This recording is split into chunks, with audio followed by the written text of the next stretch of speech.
اور وہ ایک تن ہوں گے. اور خدا کا کلام اگر ہم اپنے کیتھولک ترجمہ جو انتہائی واضح ہے اس کو دیکھیں تو وہاں لکھا ہے کہ لپٹا رہے گا جیسے کوئی کپڑا لپٹا ہوتا ہے, کسی پٹی کو لپیٹتے ہیں. سو ریالٹی یہ ہے کہ وہ اس کو کوریج دے گا. اور پہلی بات میں جو آپ کے سامنے یہ کرنا چاہتا ہوں, در حقیقت یہ ہے کہ کلام مقدس کے مطابق اگر ہم دیکھیں تو پہلی بات تو شوہر کو انڈرسٹینڈنگ ہونی چاہیے کہ اسے خداوند نے دیا کیا ہے, اس کا مقام آزروئے خدا کے کلام کیا ہے, یا اس کا جو شوہر کا اسے منصب ملا ہے اسے ببلیکلی یا خداوند کے کلام کے مطابق اسے کیسا ہونا چاہیے. تو یہاں پر پہلی پرائرٹی جو ہے نمبر 1 پر شوہر کو پتہ ہونا چاہیے کہ وہ کیا ہے, اسے خداوند نے تخلیق کیسے کیا ہے. جب تخلیق کیا ہے تو اس کا جو ساتھی ہے جو خداوند نے بطور اس کا اسسٹنٹ یا مددگار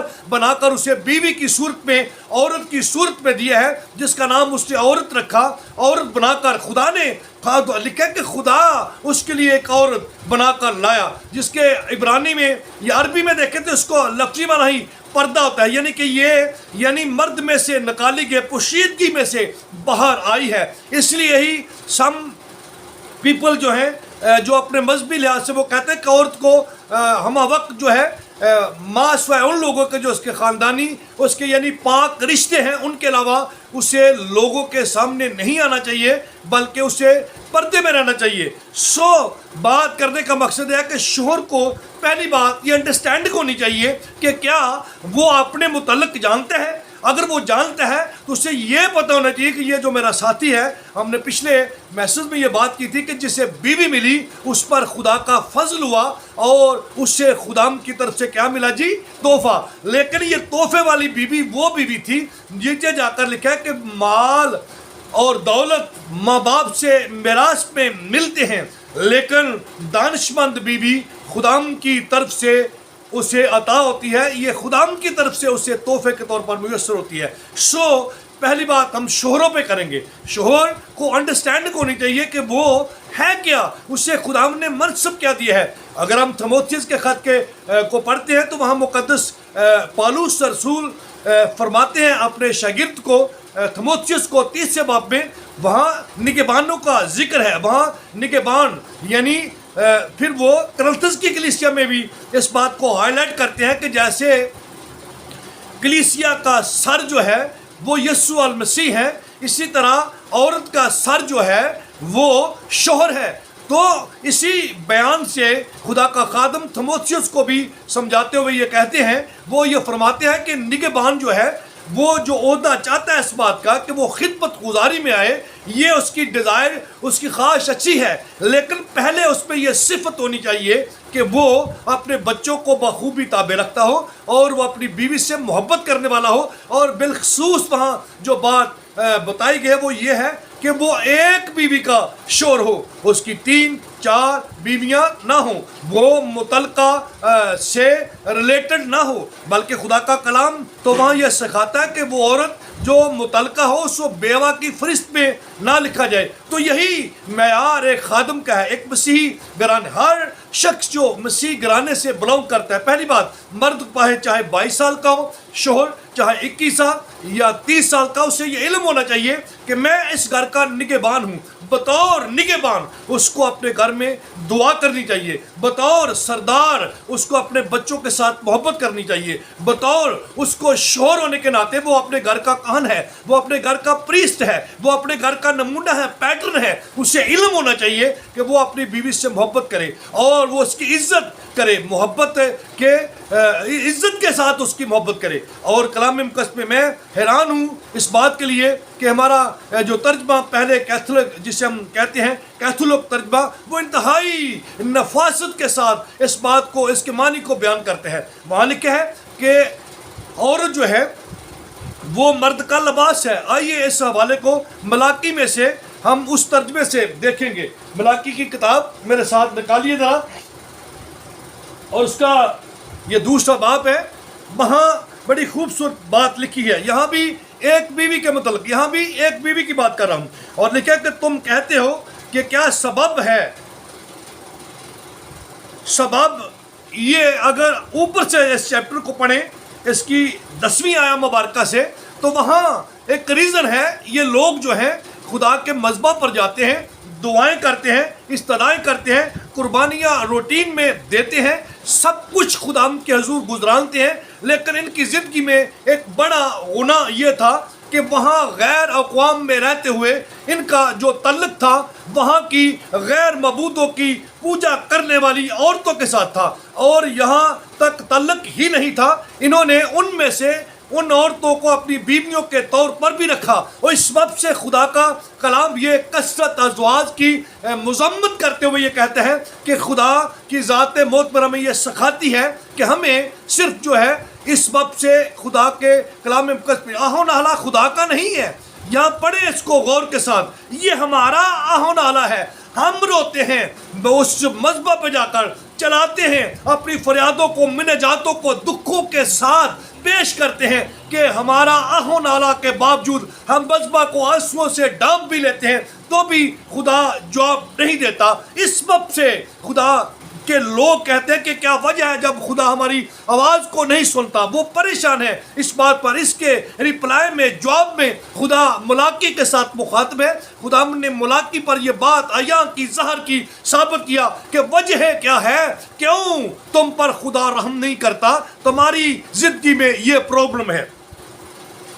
تم کہتے ہو کہ سبب کیا ہے, شوہر کہتے ہیں کہ کیا سبب ہے, ہماری اولاد نافرمان ہے, ہماری زندگیوں میں تازگی نہیں, ہم بڑھوتی کی طرف نہیں جا رہے, ہمارے کھیت, ہمارے مال معاشی میں بلیسنگ نہیں ہے. تو خدا کا کلام یہ سبب بھی ہے کہ خدا تیرے اور تیری جوانی کی بیوی کے درمیان گواہ ہے. خدا اپنے خادم کی صورت میں گواہی دیتے ہیں, اپنے کلام کی صورت میں تمہیں باندھ کر یہ ثابت کرتا ہے کہ میں نے تمہیں 2 سے 1 اور 1 سے 2 کیا ہے, یہ میرا فیصلہ ہے. اور جب 2 سے وہ 1 کرتا ہے, اسی لیے خدا یسوع المسیح نے فقیوں فرشتیوں کو شرع کے معلمین سے یہ کہا کہ جسے خدا نے جوڑا ہے اسے آدمی جدا نہ کرے. اور کلام مقدس پر لکھا ہے پہلی بات خدا کیا ہے جی, تیری بیوی کے درمیان کیا ہے جی, گواہ ہے. اور دوسری بات تو نے اس سے بے وفائی کی ہے. تیرے خاندان میں بلیسنگ نہ ہونے کی وجہ یہ ہے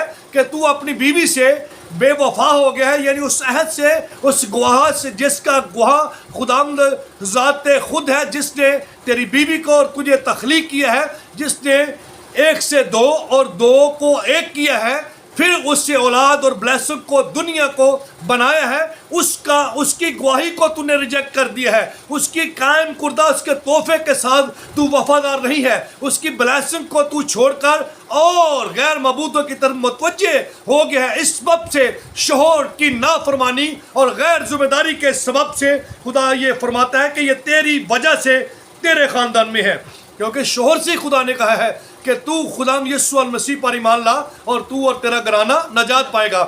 نوح شوہر تھا جس نے وفاداری کے ساتھ زندگی گزاری, اس کی بیوی اور اس کے بچے اس کے ساتھ وفادار رہے اور خدا نے اس کو بڑا نام دیا. ابراہیم شوہر تھا جس کے ساتھ خدا نے کلام کیا. یعقوب شوہر تھا, اس کے ساتھ خدا نے کلام کیا. اور خدا کا کلام ہمیں یہ سکھاتا ہے کہ ایک شوہر کو انڈرسٹینڈنگ ہونی چاہیے, حالانکہ کہ وہ تیری رفیقہ ہے. رفیقہ کا مدد ہوتا ہے مددگار, اور خداوند نے اس کو مددگار بنایا ہے, آپ کی دوست بنایا ہے, آپ سے دکھ سکھ بولنے کے لیے بنایا ہے. تو اس کی سنے اور وہ اس کی سنے. مقدس پاؤل بڑی خوبصورتی سے یہ بیان کرتے ہیں کہ نہ عورت مرد کے بغیر ہے, نہ مرد عورت کے بغیر. اور پھر میاں بیوی اور شوہر اور مرد کے متعلق وہ کہتے ہیں کہ عورت کا حق جو ہے وہ مرد پر ہے اور مرد کا حق جو ہے وہ عورت پر ہے. پھر یہ ہے کہ یہ دونوں ایک دوسرے کے جسم کے مختار نہیں بلکہ ایک دوسرے کے تابع ہیں. سو خدا کا کلام ہمیں یہ سکھاتا ہے کہ ایک شوہر کو یہ انڈرسٹینڈنگ, اور یہ شوہروں کے فرائض ہیں, وہ سمجھیں کہ میرے فرائض اب متعلق اپنی بیوی کے, اپنے بچوں کے, اپنی بیٹیوں کے, اپنے دوتوں پوتوں کے, بہو بیٹیوں کے متعلق ہے. یہ شوہر کا فرض ہے, کیونکہ شوہر صرف شوہر نہیں, وہ ایک وقت ہے وہ آنے والا. اگر آج وہ شوہر ہے تو کل کا وہ دادا اور نانا بھی ہے, کل کا وہ گرینڈ فادر ہے, کل کا وہ اس بات کا ذمہ دار ہے کہ وہ اپنے بچوں کو بھی سکھائے اور اپنے بچوں کو تعلیم دے، بلکہ اس کی یہ ڈیوٹی ہے کہ وہ اپنے بچوں کے بچوں کو خدا کا کلام سنائے، بیان کرے، ان کو یاد دہانی کرائے۔ یہ اس کے فرض اولین میں شامل ہے، یہ شوہر کی ڈیوٹی ہے۔ تو we must be understand about our personality, about our job duties، جو خداوند نے ہماری ڈیوٹی بینگ اے شوہر، بینگ اے مرد لگائی ہیں۔ ایک شوہر کو اس بات کا علم ہونا چاہیے۔ خداوند کا کلام یہ سکھاتا ہے، آگے لکھا ہے کہ وہ تیری منقوہ بیوی ہے۔ پہلی بات خدا گواہ ہے، دوسری وہ تیری رفیقہ ہے، تیسری وہ تیری منقوہ بیوی ہے، یعنی اس کے ساتھ تیرا عہد ہوا ہے۔ تو نے لوگوں کے سامنے، خدا کے سامنے، خدا کے کلام کو اپنے ہاتھ پہ لے کر یہ عہد کیا ہے کہ میں اس کے ساتھ وفادار رہوں گا۔ تو اس کے ساتھ ہم عہد ہے، ایک عہد میں ہے۔ کیا اس نے ایک ہی کو نہیں بنایا؟ کیا تجھے یاد ہے پیدائش کی کتاب میں تجھ میں سے خدا نے ایک پسلی لی، وہ ساری پسلیاں نکال کر 16 کی 16 عورتیں بنا کر بھی پیش کر سکتا تھا؟ خدا کی یہ مرضی، اس میں مکاشفہ اور بید یہ کیا ہے کہ خدا نے تمہارا کیا بنایا ہے جی؟ جوڑا بنایا ہے۔ اور لکھا کہ حالانہ کہ اس کے پاس اور بھی ارواح تھیں، یہاں کیتھولک بڑا خوبصورت ترجمے میں لکھا ہے کہ اس کے پاس اور بھی دم تھا، روحیں تھیں۔ تو خدا نے آپ کو ایک ہی روح نہیں دی، نہ کہ ڈفرنٹ روحیں دی۔ تو پھر ایک کیوں سوال ہے کہ کیوں پھر خدا نے ایک کیوں ایک دی، ایک کیوں دی؟ اس کی وجہ یہ ہے اس مقصد سے کہ خدا ترس نسل پیدا ہو۔ تو اگر ہم دیکھیں اس کے متعلق تو خدا کا کلام ہمیں یہ سکھاتا ہے کہ جہاں کثرت ازواج ہے وہاں گھر کا سکون تباہ و برباد ہو جاتا ہے، ان کی اولادیں ان کے خلاف ہو جاتی ہیں، بیویوں میں ٹسل پڑی جاتی ہے، وہ ایک دوسرے کی مخالفت کرتے ہیں، اور اس مخالفت کی اسپرٹ کے سبب سے بچوں میں نفرت پائی جاتی ہے اور اس کا بھیانک نقصان ہوتا ہے۔ میں المختصر اس کا بیان کرتے ہوئے یہ کہنا چاہوں گا، کیونکہ میں اس کو اگر سب حوالوں کو ڈیٹیل وائز اس پہ اگر بات کروں تو یہ کافی لمبا میسج ہوگا۔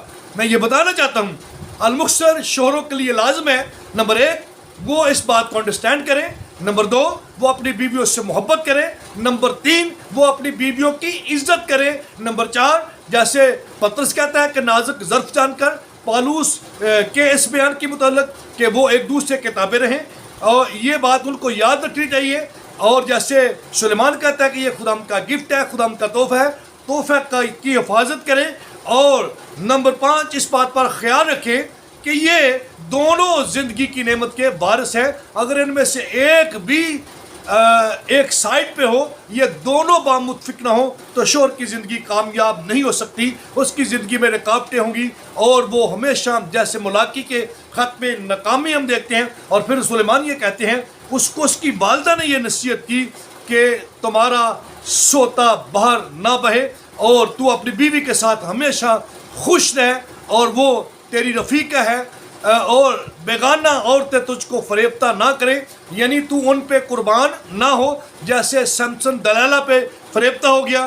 خدا کے کلام کی اس نے تعمیل نہ کی بلکہ اس کے الٹ رہ گیا، اور خدا نے اسے ان لوگوں کے حوالہ کر دیا۔ اور اس کی سزا کے متعلق آپ جانتے ہیں کہ جن آنکھوں سے اس نے اسے دیکھ کر فریبتہ ہوا، وہ آنکھیں نکال دی گئیں۔ میرے عزیزو، خدا کا کلام ہمیں یہ سکھاتا ہے۔ یہ ہم اسی حوالے کو تھوڑا آگے لے کر چلتے ہیں، اور کلام مقدس پہ لکھا ہے کہ تاکہ خدا ترس نسل پیدا ہو۔ تو اگر آپ خدا ترس ہوں گے بھیا تو آپ کی خدا ترس نسل ہوگی نا۔ اگر آپ نے نالائکی کی ہے، آگا پیچھا کیا ہے، تو پھر ظاہری بات ہے آپ کی اولاد کے میں اس کے اثرات ہوں گے، کیونکہ کلام مقدس پہ لکھا ہے کہ وہ تیری بد کرداری اور تیرے گناہوں کی سزا تیری اولاد کو تیسری اور چوتھی پشت کا کیا کرے گا؟ دے گا۔ بس تم اپنے نفس سے خبردار رہو۔ اپنی نفس مینز انگلش میں اسے روح لکھا ہے، اسپرٹ لکھا ہے، ایول اسپرٹ، جو آپ کے اندر سے برے خیال نکلتے ہیں، جو آپ کو بدکاری کا، برے کاموں کا، دوسرے لوگوں کی طرف متوجہ، یہ عورت اور مرد دونوں کے لیے یہ میسج ہے۔ اس کو خیال کریں، اس کو دھیان میں دیں۔ لیکن اسپیشلی یہ میں بات کر رہا ہوں کہ شوہروں کے فرائض، ایک شوہر کو پتہ ہونا چاہیے کہ میرے بیڈ ایکٹ سے میری فیملی پر اس کے کیا اثرات ہو سکتے ہیں۔ اور آگے لکھا ہے اپنے نفس یعنی بری خواہشات، ایول اسپرٹ سے اور کوئی اپنی جوانی کی بیوی سے بے وفائی نہ کرے. اس کو آپ خیال کریں، جو بیوی ہے وہ پہلے بیٹی ہے، وہ کسی کی بہن ہے، کسی کی غیرت ہے.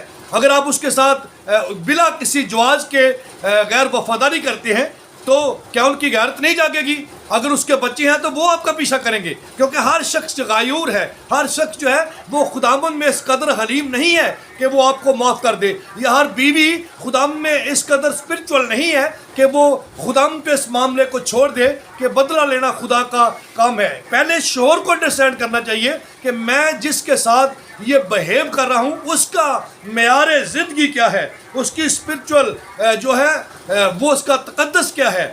سو آگے لکھا ہے بے وفائی نہ کرے، یعنی اسے چھوڑ کر کسی اور کی طرف نہ جائے، کیونکہ پھر خداوند نے کہا کہ مجھے طلاق سے نفرت ہے. خداوند کہتا ہے کہ مجھے اس بات سے نفرت ہے کہ ایک شوہر اپنی بیوی کو کیا کرے، چھوڑ دے. اور لکھا ہے کہ اس سے بھی جو اپنے لباس پر ظلم کرتے ہیں.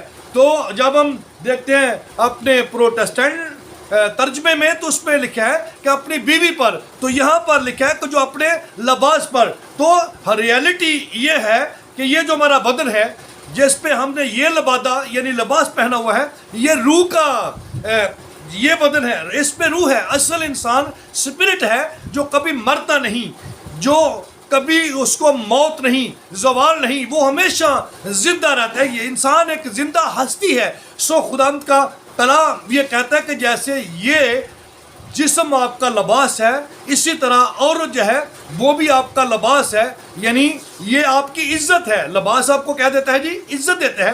یہ آپ کی برہنگی کو، آپ کی شرمندگی کو ڈھانپتا ہے. اسی طرح شوہر جو ہے اس کا لباس اس کی بیوی ہے، اس کی عزت ہے جو اسے ڈھانپتی ہے، جو اسے محفوظ کرتی ہے. اور اسی طرح شوہر جو ہے وہ اسے عام لفظوں میں کہتا ہے کہ یہ اپنی بیوی کے سر کی چادر ہے، یہ اسے ڈھانپتا ہے، یہ اسے محفوظ کرتا ہے. تو پہلی جو بات میں یہ کرنا چاہتا ہوں وہ یہ ہے، کل ہم نے سیکھا تھا پچھلے میسج میں، عورت اور مرد جو ہے دونوں زندگی کی نعمت کے وارث ہیں. مرد سے عورت اور عورت سے مرد، یہ دونوں ایک دوسرے سے جدا نہیں، بلکہ خداوند کا کلام ہمیں یہ سکھاتا ہے کہ مرد اور عورت دونوں جو ہیں یہ خداوند میں کیا ہیں جی؟ ایک ہیں، دو نہیں. سو آج ہم نے سیکھا ہے کہ شوہروں کو اپنے فرائض کے متعلق جو ہے پتہ ہونا چاہیے. شوہروں کو اپنی بیویوں سے صلاح کرنی چاہیے، پوچھنا چاہیے، مشورہ کرنا چاہیے. جب یعقوب نکلا تو اس نے اپنی بیویوں کو بلایا، بچوں کو بلایا، اس نے اس کے اپنے باپ کے متعلق ساری سٹوری ان کو بیان کی کہ اپنے باپ نے میری 10 دفعہ مزدوری بدل دی ہے، اب وہ یہ کرنا چاہتا ہے تو میں یہاں سے جانا چاہتا ہوں. اس کی بیویوں نے اس کے ساتھ مل کر متفق رائے ہو کر یہ کہا کہ ہاں ہمیں یہاں سے جانا چاہیے. اور خدا کا کلام ہمیں یہ سکھاتا ہے کہ ابراہم نے جو کچھ بھی کیا وہ سارا سے باقاعدہ مشاورت کرتا تھا. اور کلام مقدس میں لکھا ہے کہ ربیکہ بانجھ تھی، اور خدا کا کلام ہمیں یہ سکھاتا ہے کہ اسحاق نے اس کے لیے دعا کی اور خدا نے اس کو اولاد دی. شوہروں کو اپنی بیویوں کی کمزوریوں، کمیوں کے سبب سے ان کے لیے دعا کرنی چاہیے. اور پھر سیموئیل کی والدہ ہنا کے متعلق دیکھتے ہیں، خدا کا کلام ہمیں یہ سکھاتا ہے کہ وہ بے اولاد تھی لیکن اس کا شوہر جو تھا وہ اسے تسلی دیتا. اس سے کہا کہ میں 10 بیٹوں سے بھی بڑھ کر تیرے لیے ہوں. اور اسی تسلی کی بدولت وہ خدام کے ساتھ چلتی رہی اور بالآخر خدام نے اس پر رحم کیا اور اسے سیموئیل جیسا عظیم نبی دیا جو پہلے خدا نے غموں اور دکھوں میں سے اسے تیار کیا. سو میری جو ریکویسٹ ہے آپ سب سے، شوہروں سے بالخصوص، نوجوان جو بچے ہیں ان کے لیے بھی میسج دیں گے، بیٹیوں کے لیے بھی دیں گے، بیویوں کے لیے بھی دیں گے، ان کو شوہروں کے ساتھ کیسے رہنا چاہیے. پہلی بات، کیونکہ شوہر کو خدا نے آدم کو پہلے مرد کو بنایا ہے تو مرد کو انڈرسٹینڈنگ ہونی چاہیے کہ اس کا معیار زندگی کیا ہے. سو گاڈ بلیس یو میرے عزیزو. مسیح میں جو شوہر ہیں وہ ضرور اپنے اس منصب کو پہچانیں کہ ان کا ایٹیٹیوڈ اپنی بیویوں کے ساتھ کیسا ہے، ان کا ایٹیٹیوڈ اپنے بیٹوں کے ساتھ کیسا ہے، ان کا رویہ اپنی بیٹیوں کے ساتھ کیسا ہے. ان کا رویہ، اگر خدا نے ان کو بہو بیٹیاں عطا کی ہیں تو ان کے ساتھ ان کا رویہ کیسا ہے. اگر ان کو خدا نے پوتیاں، پوتے، نواسیاں، نواسے، بیٹیوں کے بیٹے بیٹے دی ہیں، سو بینگ اے شوہر ہمارے یہ فرض بنتے ہیں کہ ان کے ساتھ محبت کریں، پیار کریں، خدا کے کلام کے مطابق زندگی گزارنے کے اصول ان تک پہنچائیں. بینگ اے پاسٹر ہی نہیں، ہر شخص جو مسیح میں ہے اس کی یہ ڈیوٹی ہے کہ وہ خدا کے کلام کے مطابق اپنے آپ کو جانے، سیکھے اور سکھائے. یہ عمل جاری رہنا چاہیے. So God bless you. خدا ہم سب کو خدا کے کلام کو جاننے اور اس کے مطابق عمل کرنے کا فضل کامل عطا کرے. خدا ہم سب کے ساتھ ہو. اور میں یہ یقین رکھتا ہوں خدا نے مجھے آج برکت دی ہے اور آپ کو بھی برکت دی ہے. اس برکت کو دوسروں تک ضرور پہنچائیے. لائک، سبسکرائب اور شیئر کر کے ہمارے چینل کو خدا ہم کے کلام کی خدمت میں ہمارا ساتھ دیجیے. خدا ہم سب کے ساتھ ہو. آمین.